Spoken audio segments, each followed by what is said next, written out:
pojďme si ještě na přestávku nebo radši rovnou. Tak prostě, jestli teďka vést nějakou debatu jako systematicky, nebo se tak jenom říct, co bychom tak jako si mysleli, že s tím nějak se dá dělat nebo nedá dělat, ale moje teda základní výzva je v tom, že si myslím, že ten koncept té práce s interakcemi a ten koncept toho sebevymezení a dejme to jednání té sférové v určitém kontextu, že to bychom teda jako ty studenty. Měli bychom hledat způsoby, jak to ty studenty učit a že by to mohlo, my jsme před nějakými 15 nebo 18 lety tady dělali revoluci v tom, že jsme vůbec nemohli nějak zaváděli, pak jsme tady šířili blázně okolo praxi a teď tak to rozpíme. Jo? Takže my to zase jsme trošku probudit a zase jsme mít pocit, že něco. Teď jsme samostatně, jo, jsme sociální pracovníci, tak nám mluvit a nám tam učit nějaké veřejné politické koncepty.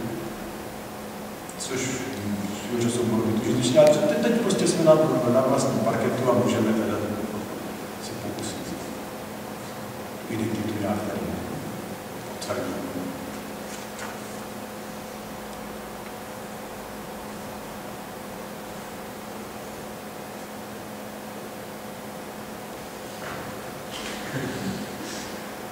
Správně jsou jako zhodnotka akademie.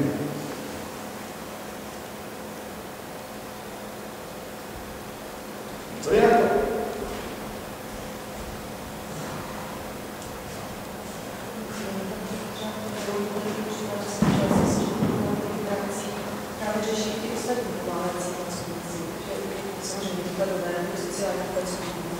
Ale přece i ti lékaři, já nevím, mluví s těmi příbuznými těch pacientů, sestry volají, ten blízký. A tady to vlastně, trošku jako teď mě tam chybělo. To já si nejsem tak úplně jistý, že to takhle opravdu je. Desvan tvrdí, že společnost, když si neví rady s nějakým problémem, nějakým konfliktem, tak ho medikalizuje a nechá to na doktory, aby to redefinovali jako problém s hygienou nebo problém se zdravotním stavem. V tomto smyslu ti doktoři, jako, pokud je to takhle, tak řeší problémy s interakcemi. Dělají to bezděčně a dělají to tím, že to převedou na jiný typ problém. No. Pak, když ty sestry volají nebo nevolají a když ti doktoři mluví s těma, tak oni to nepovažují za úplně za součást své kompetence odborné. Někteří to osobně jako berou, jako že to je jejich osobní závazek, ale myslím si, že mnozí z nich to v podstatě považují za nepříjemnou přítěž. Ale co je nejzávažnější, je to, že těm pacientům komplikuje úzdravu často právě ty interakce s těma doktorama, nebo s těma sestrama, nebo s těma dalšíma pacienty. Nebo s těma, co jsou doma a buď na ně čekají, nebo nečekají. A to těm pacientům nepomáhá řešit. Prostě představa, že když ten pacient v nemocnici má pocit, že ho nikdo neslyší a že se ty věci dějí způsobem, který mu nevyhovuje, jo, tak představa, že by se obrátil na sociálního pracovníka a řekl, prosím vás, já tady mám takovýhle problém, pomožte mi s tím, já si s tím doktorem nevím rady. To prostě nikoho vůbec nenapadne. Ani ty doktory, ani ty pacienty, ani ty sociální pracovníky. Ty tak maximálně zprostředkují pečovatelku. Já ležím v nemocnici, oni mě prostě do mě pouštějí cukru a já říkám, přestaňte to dělat, já už mám 14, mě zabijete. No jak to víte, že máte 14? No, já jsem si to změřil, no, to není objektivní, to se nebere v úvahu, musíme počkat ještě 2 hodiny. No, pak už mám 18, tak jsem doma věroval s tím. No. Teď trma, verma, průser, jo. No. Ta prostě sociální pracovník, prosím, nezlobte se, jo. Tady pan doktor nechápe, že já už mám, jo. A to jsem chtěl s tím doktorem řešit medicínský problém. Ne vztahový, jo. Tak, jako taky třeba právníci taky svým způsobem se zabývají interakcemi, když prostě řeší smlouvy nějaký nebo tak. Ale oni nepovažují za svůj cíl zprostředkovat Jo? Oni prostě navrhují tu smlouvu tak, aby odpovídala tomu, co ten klient po ní chce a přitom to patřilo do zákona. Jo? Ale když porovnám to, co třeba dělá, to vím jako zblízka, jakým způsobem s klienty komunikuje rodinný poradce a co mu navrhuje a jak se mu jedná jeho advokát, tak to je o něčem úplně jiný. Ten advokát se nesnaží dosáhnout toho, aby ty vztahy mezi těma rozvádějícíma se rodičema byly ve prospěch dítěte. On prostě jednomu z nich se snaží pomoct naprosto natvrdo, jo? Takže on řeší interakce, ale řeší je způsobem, kterým si neklade tyhle cíle. Takže já si prostě myslím, že to je, ale to je dobře, že jsi to řekl, že to je potřeba si jako ujasnit, co teda vlastně má být tím. Možná k tomu, že říkala, že jsem nedávno měla obdobnou zkušenost právě z lékaři. Měla jsem jít na zákrok, ale musela jsem si to nějak vyhradit. A když jsem vlastně s tím lékařem tohle probírala, tak měl na to úplně jednoduchou odpověď. Víte, říkal, my léčíme, my se o ty další věci, jak se to nestaráme. Jo? Takže já si myslím, že ten sociální pracovník od chce úplně jiný typ interakce očekává. Tam je to je docela zajímavý. Já jsem měl vždycky tendenci, tam jde o to porozumění tomu kontextu. Jo? Já jsem vždycky měl tendenci ty doktory chápat jako pozitivistický ignoranty, kteří prostě se naučí tam ty svoje diagnózy a tím to pro ně končí. A teď já čtu v jedné knížce, že to tak vůbec není, že oni tímhle způsobem, který ty tady teďka předvedla, se snaží zbavit emoční zátěže, která vyplývá z neustálého kontaktu s nešťastnými lidma, umírajícími lidma, nemocnými lidma, tak oni prostě si vytváří takovou bariéru. Jo? Takže ta dovednost, jedna věc je vůbec si vytýčit ten cíl, tu interakci nějak pokusit se nějak jako učinit přijatelnou, třeba mezi tebou a tím kulturálním. Druhá věc je jako získat tu schopnost tomu porozumět a najít způsob, jak s těma lidma jednat, když vím, že oni teda prostě jako doktor zvykli, že je autorita a čili on se brání emocím, teda zátěže emocionální, ještě k tomu je zvyklý být autorita a já mám pomoct tomu pacientovi, aby se s ním nějakým způsobem jako dohodl. No. Ještě notabene, když ani jeden z nich nepočítá s tím, že by taková pomoc byla vůbec možná. To je prostě úkol pro sociálního pracovníka docela obtížný, ale prostě, když by to budeme učit, tak se to naučí. Když nebudeme, tak se naučí a dělat to nebude. No, pojde. Já mě napadly dvě otázky. První otázka mě napadla, do jaké míry v tom konceptem koncert počítá prostě s nějakým kulturním historickým vlivem vůbec jako tomu prostředí, kterým tady ta idea má být naplněna. V tom smyslu, že prostě to, co říkal ten Kajan minulý týden a částečně to, co popisoval, vychází do značné míry z té anglosaské tradice nebo z té anglosaské literatury, nakonec i ty ustanovení, ať už té americké nebo té britské asociace. A ty jsi tady vlastně několikrát na některých příkladech, kdy jsi popisoval českou praxi, jako demonstroval ten sklon k té hierarchizované, prostě k tomu hierarchizovanému pojetí, prostě rozdělení těch rolí a tak dále. Že teďka teda, když si kladu tu otázku, že do určité míry ty studenty budeme učit něco, co oni nejenom jako, že je pro ně jako asi obtížný, ale oni by byli takový jakoby agenti v té společnosti, kteří vlastně musí to uvažování té společnosti úplně změnit. A já si teda jako uvědomuji, že některé nástroje, které jsou implementované do té české praxe, které přišly prostě z toho anglosaského prostředí, mají například legislativní úkol. Je velmi obtížné prostě změnit v podstatě ten kulturní tradici. Já teďka jenom jako narážím na věci, které, a ještě teďka druhá s tím souvisí otázka, to, co teďka padlo, třeba například v té oblasti zdravotnictví, tam mně připadá, že ještě snad paradoxně ta cesta může být nejjednodušší. Ale ty jsi tady třeba například zmínil to vyjednávání s těma bankama, nebo já nevím, prostě s institucema, které jsou komerční a kde se prostě s elementem, jako je sociální práce, protože tady není, jakoby ta historická tradice vůbec nepočítá. Že to jsou dvě otázky, které to je závažná věc.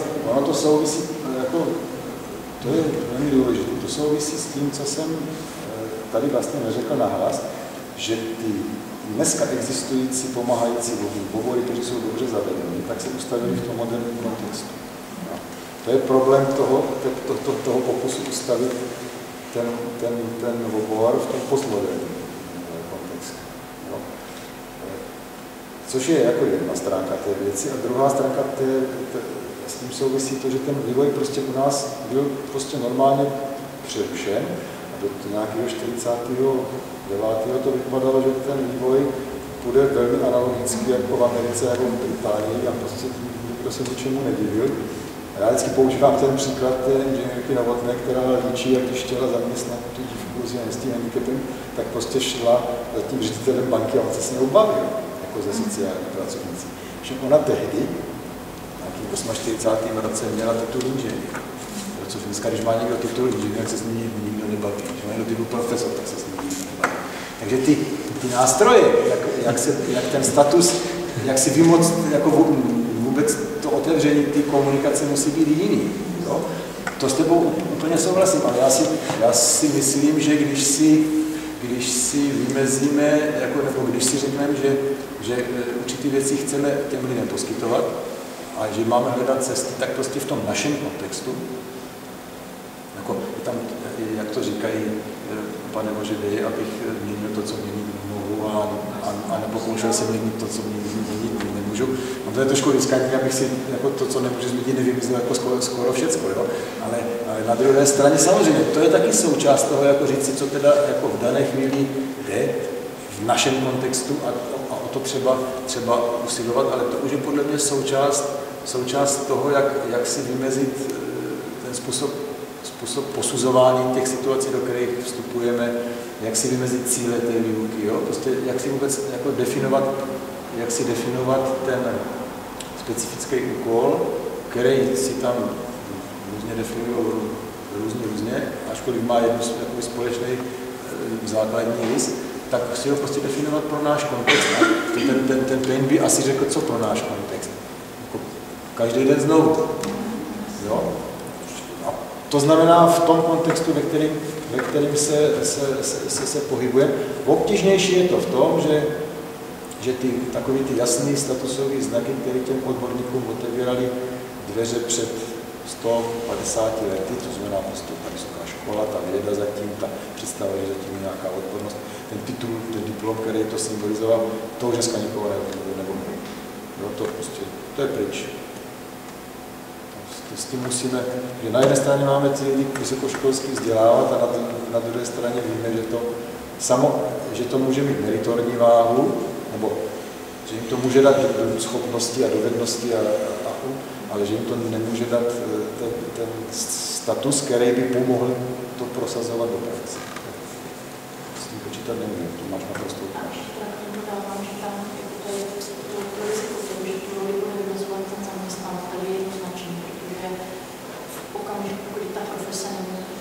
Institucionalizovaná a zaměstnavatel o té profesi jako takové nemusí vědět vůbec nic, což je řada zaměstnavatelů, kteří vlastně můžou být inženýři ekonomie a jsou nějakého titulu, řídí nějakou organizaci, je v podstatě dneska zcestná, jakoby z pohledu toho, že toho očekávání toho absolventa, že nikdo jiný jako by vymezí tu jeho roli. No. To je jako jasná, jako celkem jednoznačná, nebo jasně patrná věc už v tom terénu. A pak se děje to, že to vymezování té role ze strany toho zaměstnavatele sklouzává k tomu, že ten zaměstnavatel uvažuje tím stylem saturace potřeb a nahrazuje tím sociálním pracovníkem nedostatek pracovníků jiných pomáhajících profesí. Takže ten sociální pracovník dělá jako alternaci v podstatě. Jo, a...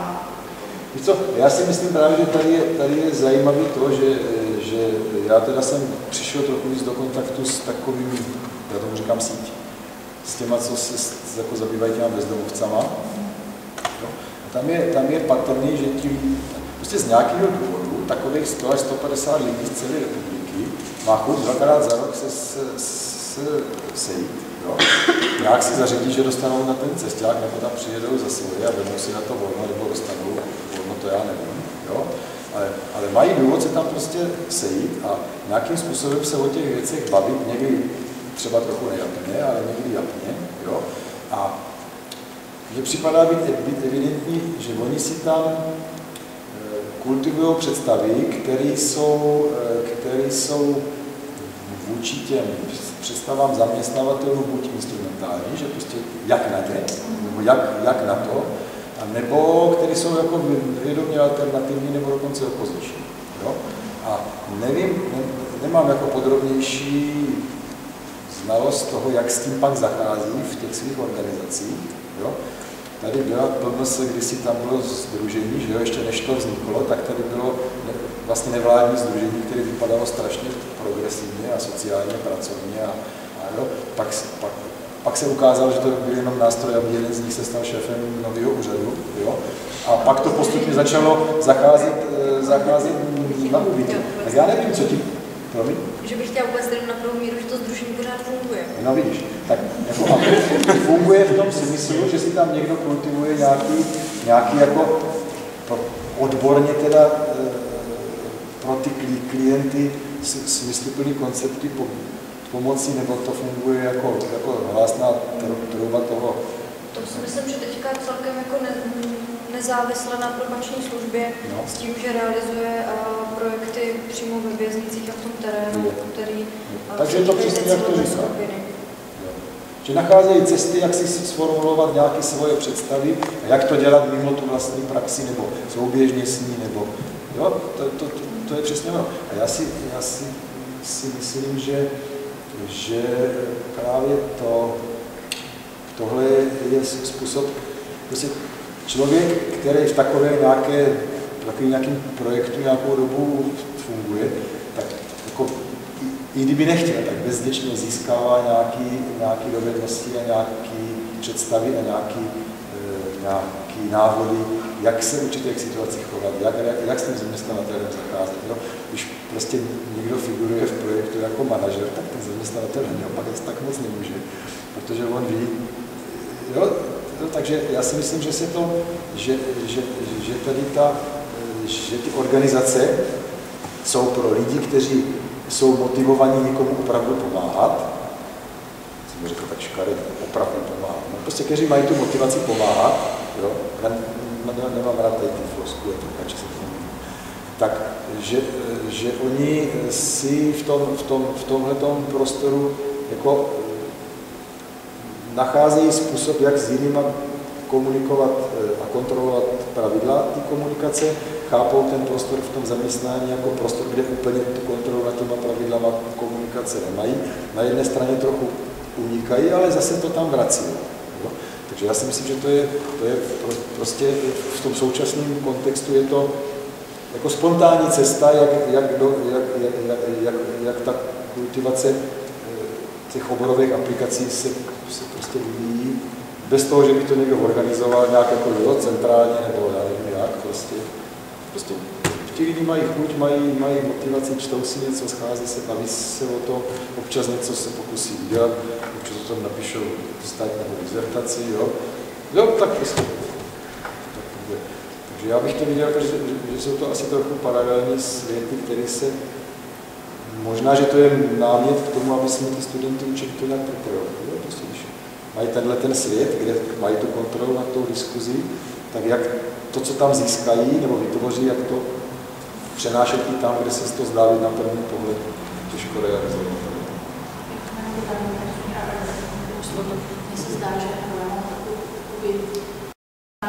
tady to rozmělnění, prostě možná teďka momentálně té profese, právě trošku přijde tomu narušení té hierarchizované struktuře, že vlastně to, co se děje díky tomu, co ty jsi popsal, jako teda ty pozdně moderní prostě procesy, tak to nám možná dává šanci k tomu, jakože prostě ten moderní proces institucionalizace té profese dost nahrává ta hierarchická struktura té společnosti, když to tady to rozmělnění na druhou stranu vytváří ten prostor. Osobně si myslím, že toto je cesta k tomu, jak se ta profese postaví spíš ze zdoma.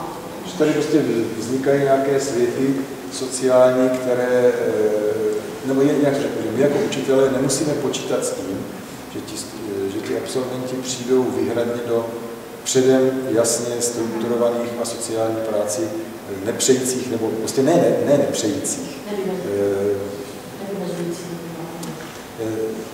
To není frustrace a deprivace, tam to prostě není.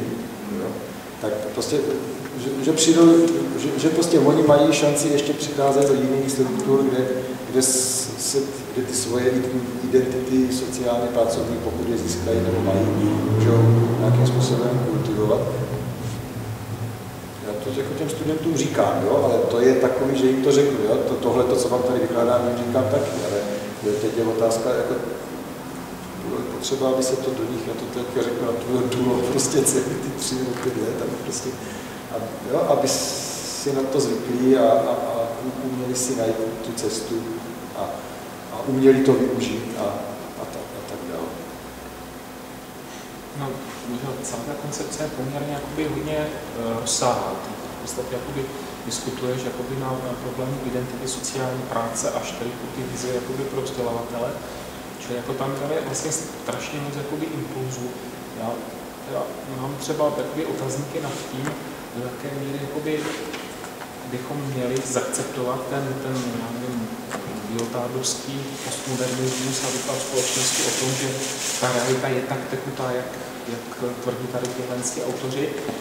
Mě z hlediska té společenské analýzy je spíš blížší ten pozdně moderní, který tam přeci jenom zachovává určitou závorku v tom smyslu, že některé z těch institucí té modernity existují nebo si zachovávají nějakou míru své funkčnosti a z toho hlediska by prostě nemuselo vypadat nesmyslně se pokoušet takové věci jako definovat obsah profese, základní koncepty, které do něj patří, pokoušet se ustavit profesní komoru nebo definovat zákon o sociální práci, by nemuselo vypadat jako nesmyslné snažení. Prostě může být součástí toho procesu vymezení té profese, byť ona asi dneska opravdu asi nedosáhne takových rozkvětů a podob, jako to bylo třeba s tou medicínou a podobně. Ale nicméně jenom chci říct, že úplně vynechat ty institucionální rámce se mi zdá, že vlastně neodpovídá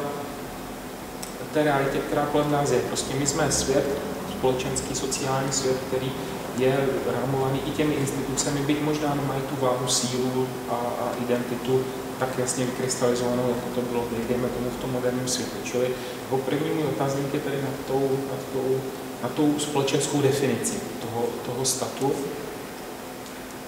A samozřejmě z toho potom se teda vyvíjí ten přístup k té výuce. Jestliže třeba bavíme o tom vymezování těch interakcí, které jsou předmětem té naší intervence nebo intervence sociální práce, tak i z hlediska toho, což jsem říkal, se mi zdá, že prostě nezbytné je nějakým způsobem vymezit. My prostě přeci jenom jsme limitovaní tím, že na jedné straně stojí ty psychologové, kteří v mezičase, kdy my jsme nemohli, oni si ten svůj obor vyvinuli a definovali soustavu konceptů, které vedle toho našeho oborového jmění vypadají jako neskutečné velké bohatství. A stojíme vedle těch sociologů, kteří mají to též. Čili na jedné straně té větve, tak jak si to maloval, kde se hovoří o těch potřebách, možná ty psychologové mají poměrně dobrá vysvětlení těch různých nerovnovách, které zažívají klienti v té intrapsychické rovině. Na druhé větvi mezi klientem a společností jsou sociologové, kteří nám definují a popisují ty interakce v tom společenském. Čili to jediné, co nám vlastně zůstává, je vlastně právě ten rozměr té intervence, protože té intervence směřující do té interakce. Ale to, co mě teda není jasné, je vlastně, o jakou intervenci jde, protože o jaké interakce jde, protože ty nerovnovážné nebo problémové interakce mezi člověkem a prostředí se můžou týkat čehokoliv. Jo? Čili je tady nějaké spektrum, které do obsahu sociální práce budou patřit a jiné asi do něj patřit nebudou, protože jakákoliv problémová interakce by vymezovala ten obor zase takovým tím příliš omnipotentním způsobem, do kterého bychom asi ty studenty nebyli schopni nasměrovat. A já teda ještě za sebe řeknu možná něco trošku jasnějšího, to bylo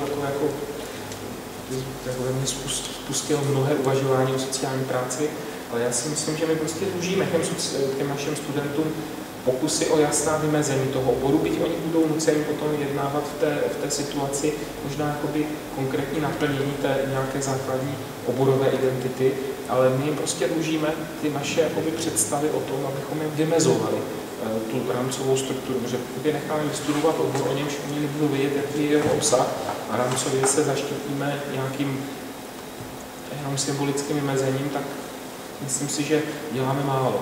Čili v tomto slova smyslu je to impuls. To s tebou naprosto souhlasím. Já jsem se snažil, no já jsem tady jako podle mě předestřel až příliš jasnou strukturu.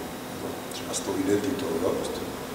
To připadá až příliš troufalé v těch podmínkách, ve kterých žijeme, ale já jsem to nemyslel, takže bychom, já naopak si myslím, když říkám, že bychom jim měli pomáhat si ujasnit identitu svou, identitu jako sociálních pracovníků a pomáhat, aby si dokázali vymezit vlastní rody, tak oni k tomu potřebují prostě představit koncepty.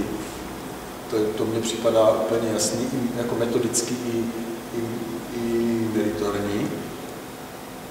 A já k tomu akorát prostě přidávám to, že bychom je měli připravovat na to, že ta jejich schopnost získat uznání s tím, co se tady naučí, je prostě podmíněná tím, že to budou umět aplikovat, řekněme, vpašovat nebo prostě do různorodých kontextů, že nemůžou narazit na různorodé překážky. Takže já bych k tomu jenom přidal tu dimenzi toho učit se, jak to prakticky udělat, abych se někde dokázal v dobrým smyslu slova prosadit. Ale chci tím říct, že já si prostě myslím, že ta naše stávající soustava konceptů prostě není dostatečná na to, a hlavně těch metodických, aby jsme je dokázali naučit tak tyhle ty intervence dělat. Čili já s tebou souhlasím, že by to bylo potřeba nějak jako rozvíjet. Jo? Například tím, že budeme ty přístupy, které se učí teoreticky a které vychází z jiných oborů, že budeme důsledně přemýšlet o tom, jak je aplikovat při práci s intervencí. Jo? To je velmi obecné zadání a furt se nám ho nedaří moc dělat. No. Pak jsem chtěl říct, čili v tom s tebou naprosto souhlasím a nevidím v tom problém, akorát prostě podle mě nestačí ty koncepty, je třeba učit ty studenty té aplikaci. Druhá věc, kterou jsem chtěl říct, že jak říká, z které intervence, jo? Já bych tu otázku nekladl jako které intervence ano a které ne, protože to skutečně jako všechny. Jako do jedněch bych se nepouštěl, protože to jsou ty intervence uvnitř rodin a to prostě ti podobnější psychologové mají prostě ovládnutí a tam to funguje, ti lidi to můžou dostat, tak proč jsme do toho lezli. Jo? Ale já si myslím, že ta redukce nebo to zúžení je jiný.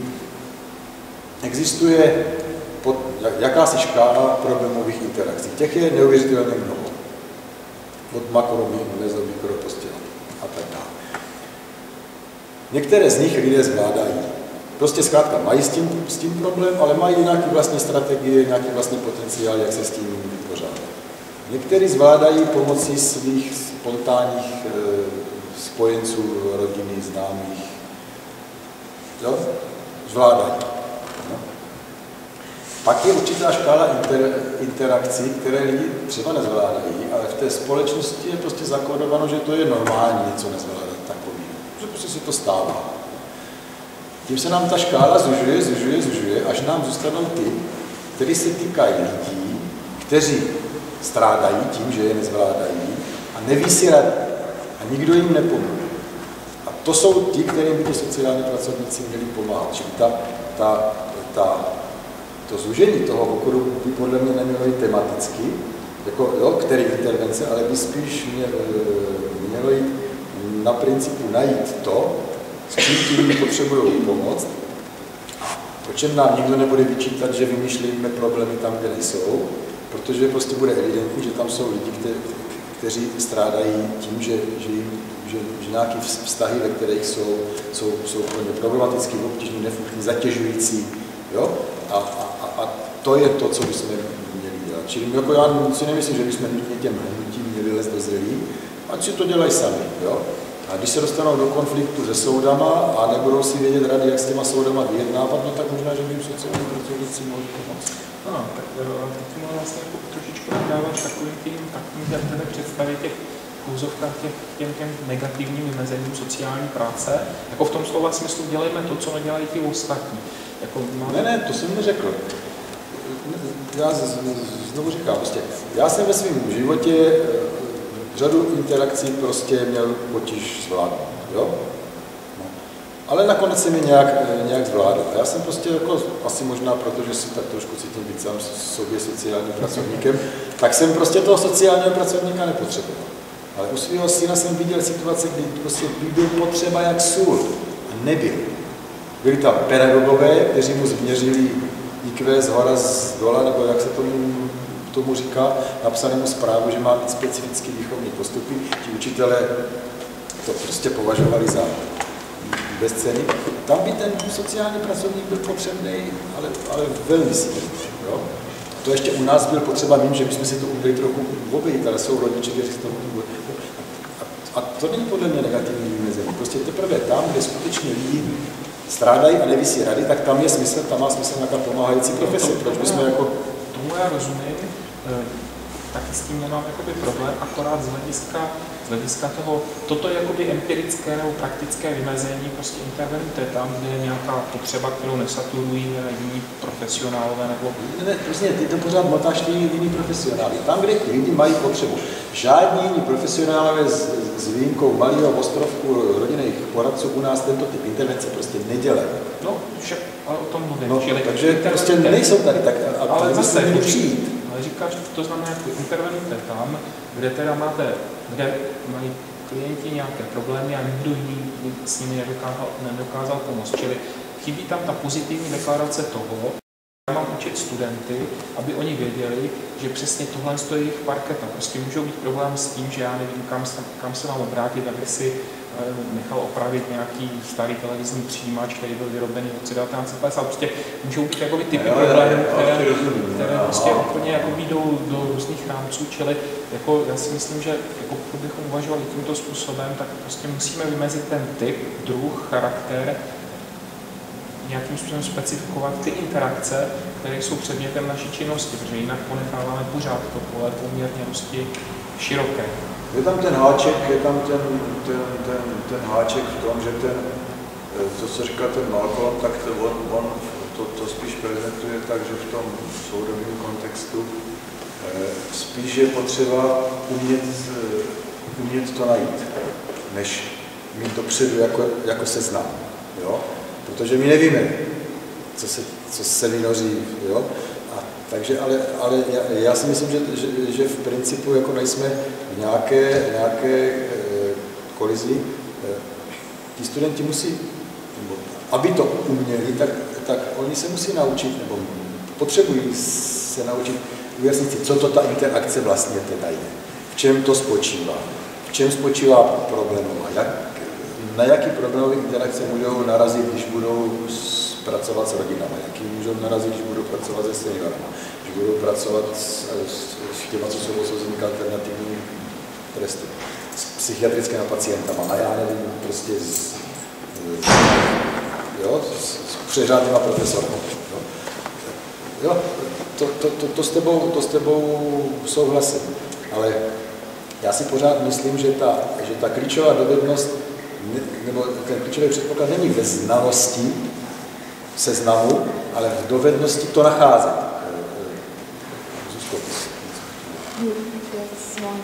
Ne, ale já si myslím, že jsem řekl, co jsem jako chtěl, že si v podstatě principu rozumíme. Tam akorát drobný rozdíl, že já spíš vidím tu potřebu, aby ten student jako uměl si říct, co to jsou ty interakce a že to je teda to, co má dělat, aby to uměl pojmenovat v konkrétním kontextu jako důležitější, než mít jako primárně nějaký seznam a tím některé potenciální interakce vyučovat, protože přece nejsou na seznamu.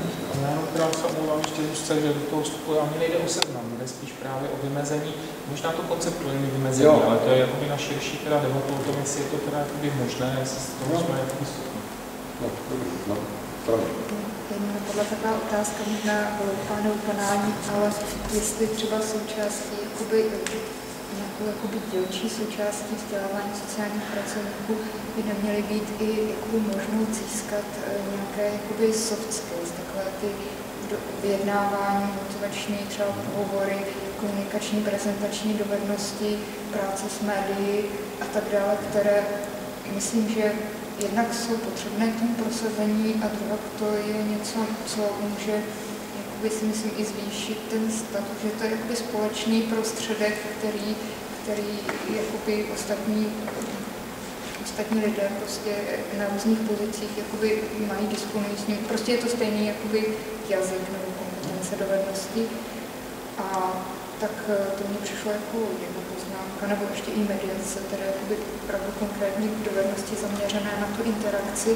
A potom mě napadlo ještě jedna taková věc, jestli teda i to vzájemné porozumění by nemohlo být trošku o tom, abychom my jako sociální pracovníci trošku lépe rozuměli těm ostatním diskurzům a zase ty ostatní diskurzy trochu lépe rozuměli teda jakoby tomu diskurzu sociální práce, jako aby se s nimi prostě nějak jakoby setkali.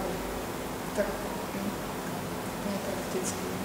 Já bych to pro mě jako skoro nekomentoval, to jako není důvod nesouhlasit. Já bych akorát to, jako já bych přitvrdil, prostě třeba vyjednávání, to by se prostě mělo učit jako technika, která je principiální součástí výbavy sociálního pracovníka při práci se subjekty nejrůznějšího druhu. Hotovo, prostě, jo. Podobně jako mediální kampaň, jo, prostě totež. Jo.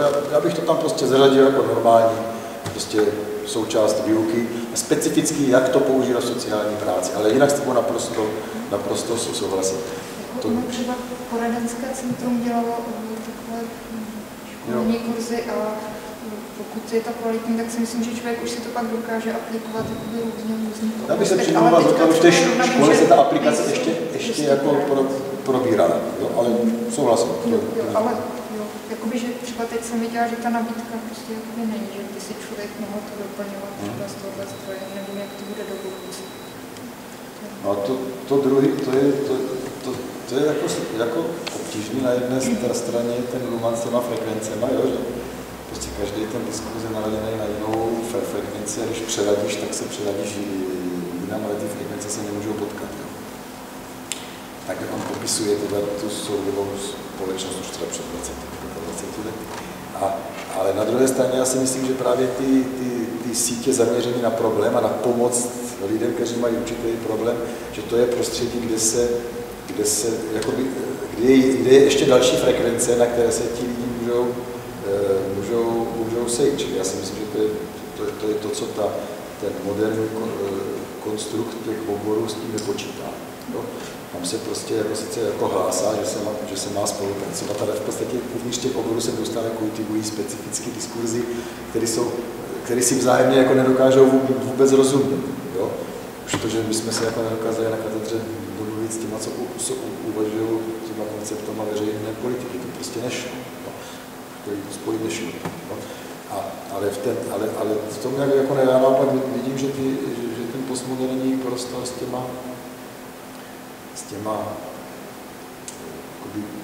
problémově orientovanýma pomáhačama, jo? Kde je důležitější pomáhat s řešením nějakého problému nebo nějakým lidem, než to, jestli jsou to nebo ono, tak tam si myslím, že ty nové frekvence vznikají. Takže to mi spíš připadá jako nadějný. No. To napadá, to mě napadlo už předtím, a možná k tomu patří tak něco, co mám pocit, že se váže právě k tomu postmoderní situaci, je to, co bývá nazvané něco jako krize poznání. A myslím si, že to do toho patří v tom smyslu, že ty studenti by vlastně možná taky měli dostat větší nebo víc informací o tom, že jako zdrojem toho, co je ten problém nebo ty problematické interakce, jsou ne v neposlední řadě ty samotní klienti, se kterými pracují. A že ti taky můžou říct zcela zásadní informace o tom, co oni vidí jako ten problém, to, co jsou ty interakce. A byl oslabený trochu ta představa, která těch jako expertů a právě těch profesionálů. Přišlo zajímavé to vymezení toho, že ta profesionalizace je vlastně přesně ten jako čistý moderní koncept. Ale myslím si, že pořád to jakoby tak trvá, ta představa. Jednak možná toho, že se cítíme jako méněcenní, že nejsme dostatečně profesionální jako sociální pracovníci, tak jako psychologové, ale zároveň potom z toho pramení nějaká nejistota, že my potom nevíme, co jako experti dělat s těma klientama, ale že to taky jako nám mají říkat oni sami. No. Takže potom asi i to, co se tady učí, tak vlastně odkud to poznání vlastně tady jako pramení. Možná hodně z té anglosaské literatury, víc než od těch českých klientů. No, to si myslím, že to je právě to je debata o těch metodách, jak tu práci dělat. Ty podle mě v podstatě říkáš, že ta základní metoda by měla být prostě umět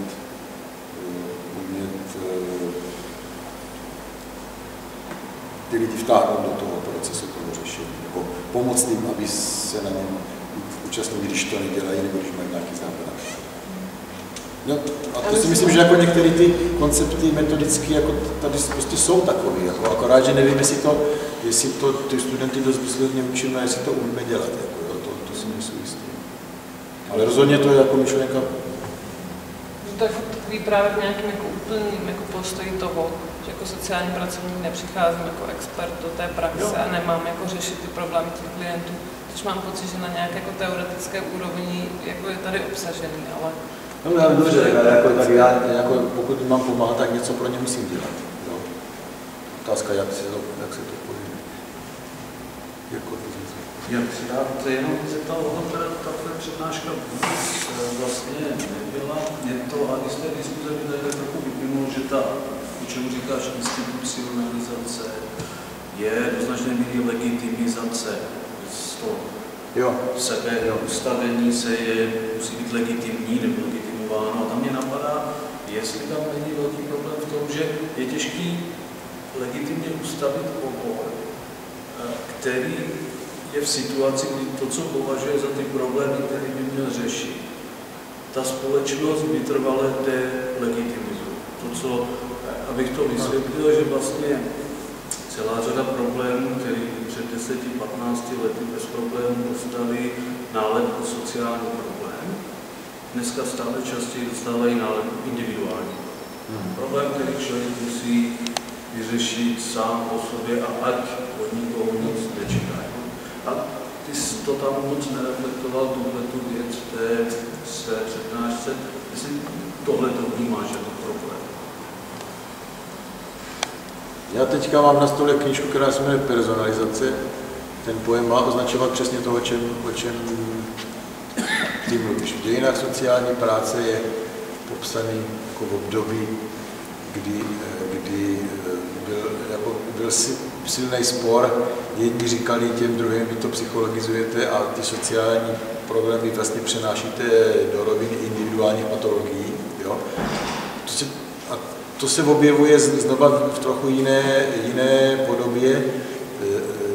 Dneska to není, pokud vím, teda ani tak výsledek práce těch sociálních pracovníků samotných, ačkoliv oni se na tom taky asi podílí, ale je to prostě vládní strategie. Jo? Nebo strategie bank pasírovaná přes vlády. Jo? To tady je, ale to podle mě je, to je ten dílčí problém. Jo, to je něco, co by se prostě mělo řešit, prostě jako nepřipustit nebo nepřipustit si, nebo nenechat si to přerůst přes hlavu. Jo? Že jako, myslím, že by se našlo víc v oboru a ta knížka o ty personalizaci to nepsal sociální pracovník. Jo? Prostě, že jsou lidi z různých oblastí, kteří si uvědomují, že tohle je riskantní.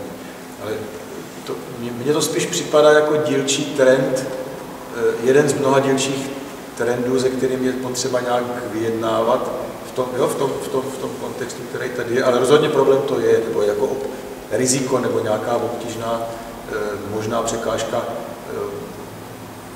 i třeba té institucionalizace, to je problém. Právě v té individualizaci vidíme určitou šanci, my jsme s Pavlem psali vlastně postmodernita jako prostor pro existenciální citlivou práci, kde to vidíme jako by právě, aby jsi tam mluvil o těch projektech, těch individuálních, kdy vlastně ten sociální pracovník může tomu klientovi právě pomoci utvářet ten jeho projekt, jak je, protože neexistují už ty jednotné celospolečenské projekty. To je, řekněme, taková velká šance a výzva a tam se vlastně učí vyjednávat vlastně, jaké ty jeho jsou individuální projekty a jak je řešit. Takže to jsem to nechtěla. No, to je třeba zajímavý téma. Já tady tu vaši představu znám teda a mě právě hluboce neuspokojuje, protože já si jako myslím, že teď se tam dostáváme ke konkrétnímu způsobu práce, jo? Že ten Giddensovský koncept toho individuálního nebo životního plánování, že je na místě v tom smyslu, že skutečně člověk, který si nevytvoří vlastní kód orientace, tak ten je bezradný v tom jako bez prostředí, kde těch nabídek je prostě bezbřehý množství a těžko se jich nějakým způsobem bez nějakého vlastního orientačního kódu vyrovnávat. Ale to podle mě neznamená, že s určitýma konkrétníma nabídkama nejsou problémové interakce. Jo? Čili já si prostě pořád myslím, že ten sociální pracovník, má-li být sociální pracovník, tak má počítat s tím, že nejde o to prostě jako vybavit toho člověka, pomoct tomu člověku, ať se vybaví univerzálním kódem a on už pak všechny ty interakce zvládne sám. On i tak se může dostat do interakcí, jo? Takže a můžou být situace, že on má s nějakou interakcí nebo s nějakýma interakcemi problém a může mu pomoct na jedné straně to, že mu pomáháme budovat ten jeho životní plán, tu jeho identitu a současně s tím ale se pokoušíme pracovat s tou druhou stranou, která mu to furt nějak komplikuje. Jo? Tak jako v tom já bych viděl, já si myslím, že ta jako ryze, to, čemu vy říkáte, ryze životní plánování, ta práce s tím individuálním klientem, to je podle mě psychologizace. Z biologiska. A krok sociální práci je tohleto použít jako působení na klienta v situaci, kdy nějak jinak nebo podobně působím na někoho v jeho prostředí. To pak je podle mě sociální práce. Já když jsme se o tom přesně v tomhle bavili a když se bavím třeba o tom životním projektování nebo plánování, tak samozřejmě počítám s oběma dimenzima, protože jakoby bez řešení těch, řekněme, interakcí, to se nedovedne. Tak v tom případě jako není v podstatě... Já si myslím, že v tomhle, jako v tom článku se to možná až tak dál nedovedlo, a proto taky řekněme první článek, ale já právě i ta praxe mě vede k tomu, že vlastně ty, řekněme, sociální pracovník řeší ty problematické interakce a vlastně umožňuje toho klienta vede k tomu, aby došlo ke změně. Jo? A bez konzultací vlastně. Já mám, jako, teď se dostáváme vložně do konceptuální debaty, asi už to pomalu jako začneme ukončovat, ale mně právě tady připadá zásadní ta představa, že já sice mám klienta, to je jeden člověk třeba, jo. Ale odpust mi to ten expertní jazyk. Předmět mé intervence je ta dvojice minimálně. Že oni oba mají s tím problém. Já to nemůžu řešit. Pokud mám pomoct udělat tu změnu, tak nestačí, abych myslel na toho jednoho. Já prostě musím myslet na oba. No, jako pokud jsou jenom dva teda, jo, jako to samozřejmě, jo.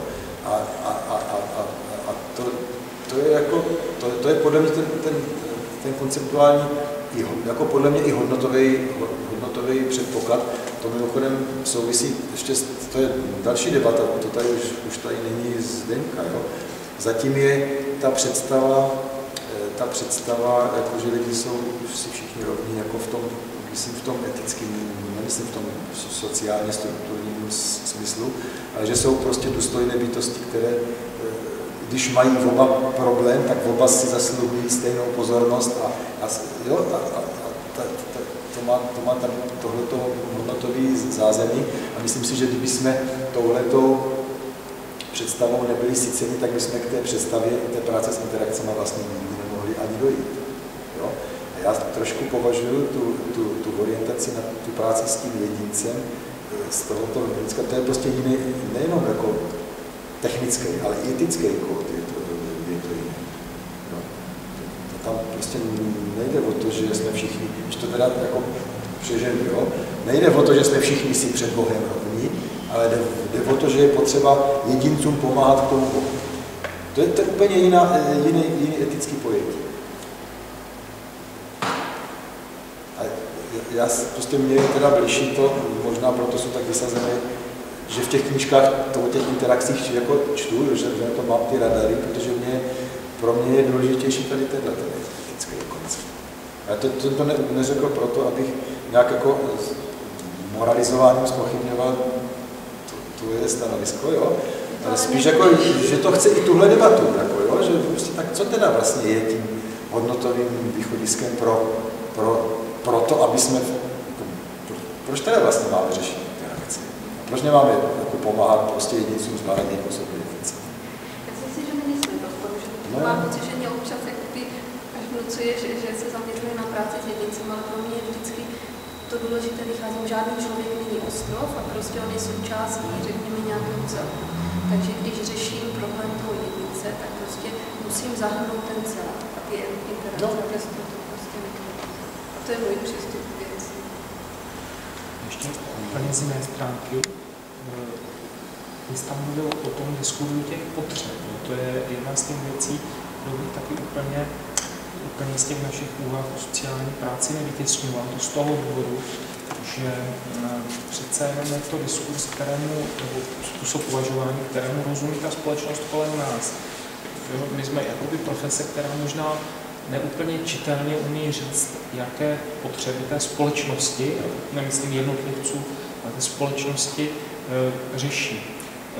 A zase tím odkazem na ty interakce, mně to přijde příliš abstraktní poloha. Já bych i pro sebe, i pro tu čitelnost tou veřejností a pro naše studenty potřeboval dostat nějakou operacionální verzi toho výkladu, co tou interakcí je měno. Prostě já se bez toho konceptuálního uchopení tady tohoto problému nedostanu dál.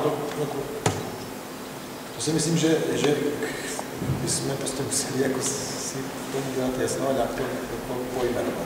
Je ale otázka, jestli teda tohle je jakoby ten moderní tah na branku, ten způsob toho modernistického uvažování, že vlastně říkám, pojďme dotvářet koncepty a vracím se někam do 19. století, pojďme dotvářet teda tu pojmologii tomu oboru, anebo jestli teda je to něco, co už teda můžeme nějakým vážným způsobem překlenout, ale já si můžu představit jak.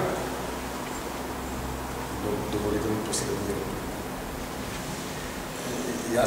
Já se domnívám, když to tak říkáš, já jsem o tom takhle nepřemýšlel, ale teďka, když to říkáš, tak mě napadá, že připadá mi to tak, že na jedné straně, aby jsme byli čitelní, tak musíme pojmenovávat konkrétní problémové interakce, nemůžeme říkat problémové interakce, to by nebylo rozumět. Ale na druhé straně, kdyby jsme to chtěli nějak fixovat, ten obraz, tak se skutečně jako pustíme do toho moderního blouznění. Jako myslím blouznění v tom smyslu, že to dneska už není použitelné.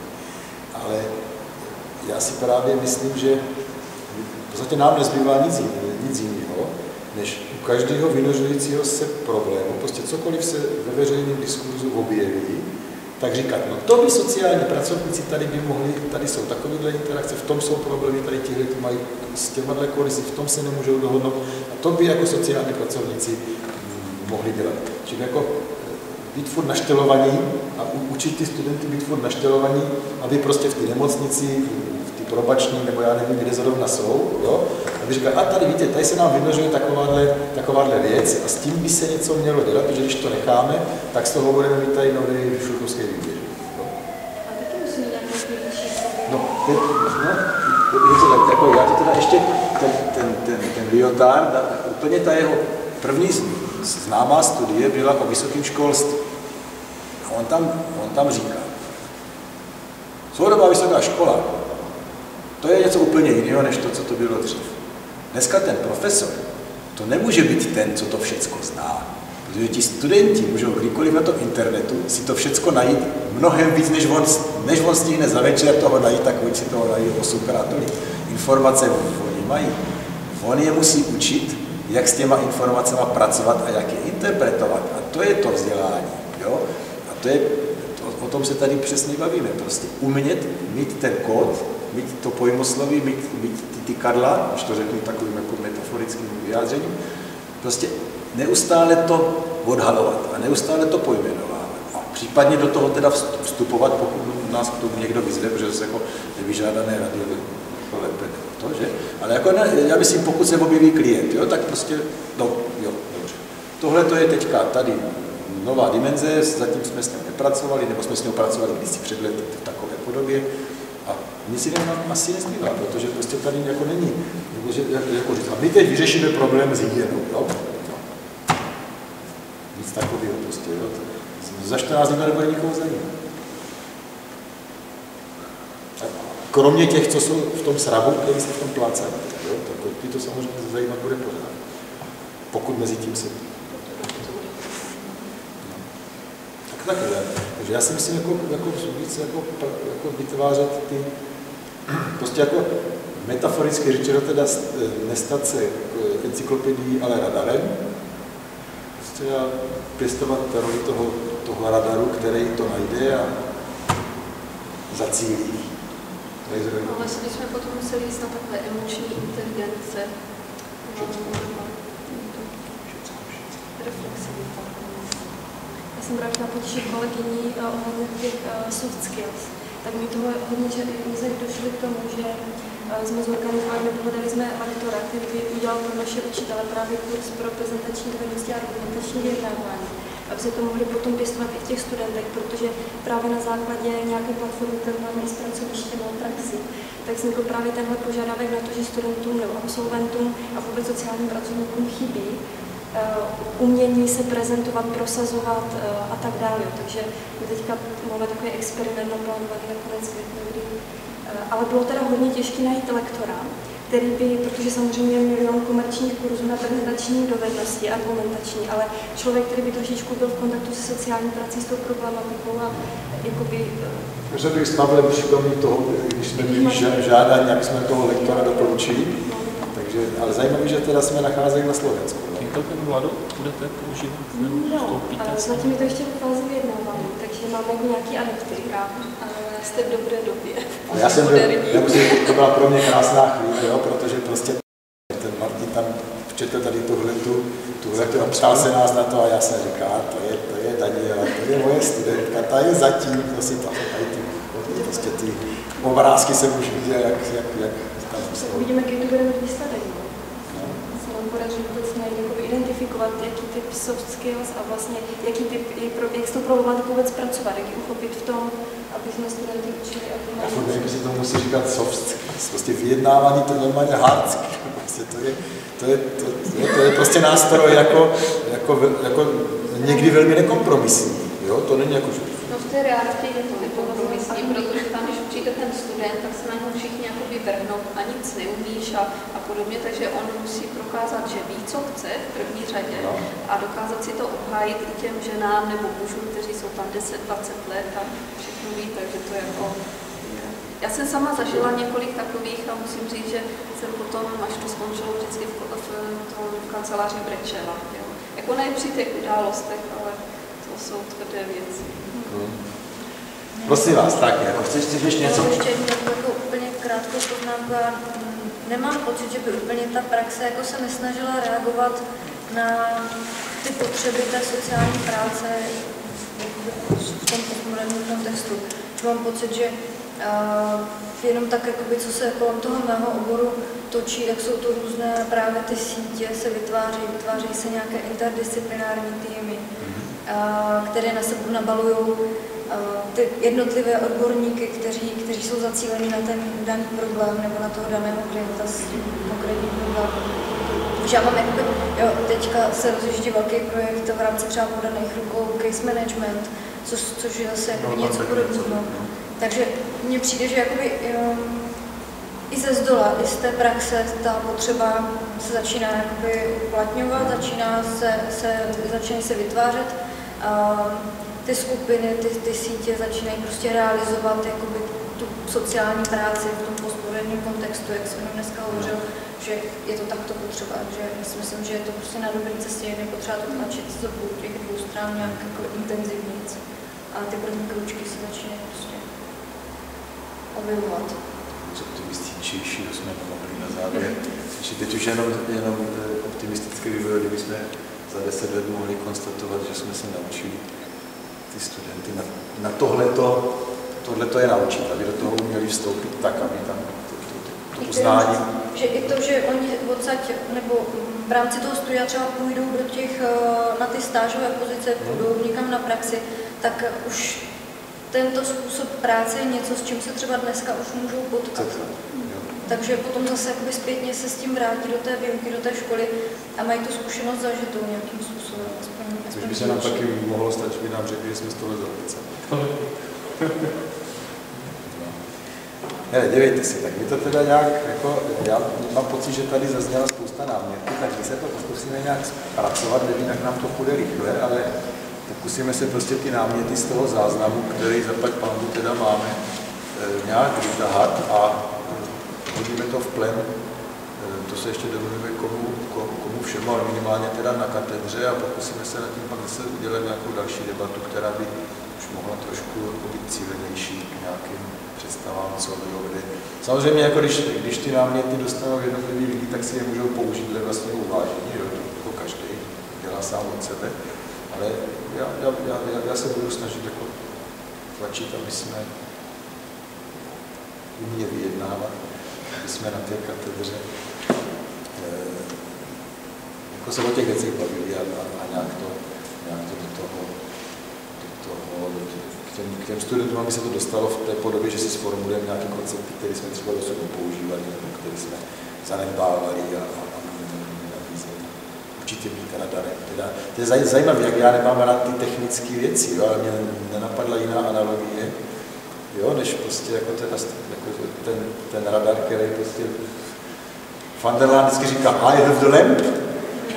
Teďka ta lampa svítí a tam, kde je ta dobrá praxe, tam já to uvidím a tam já prostě zacílím tu pozornost. Já dlouhodobě používám termín, že má někdo sociální radar, že okamžitě vycítí vlastně ty různé vztahy a vazby, takže používám dlouho sociální radar. Jako potřeba nějakou jinou metaforu, jako takovou technickou, takovou jako třeba kolibří, jo? Nebo něco takový. To tykadlo možná. Co? To tykadlo možná. Tykadlo, ano, tykadlo, to je lepší, jo. Děkuji, tykadlo, to je ono, státí se tykadle. Učit studenty být tykadle.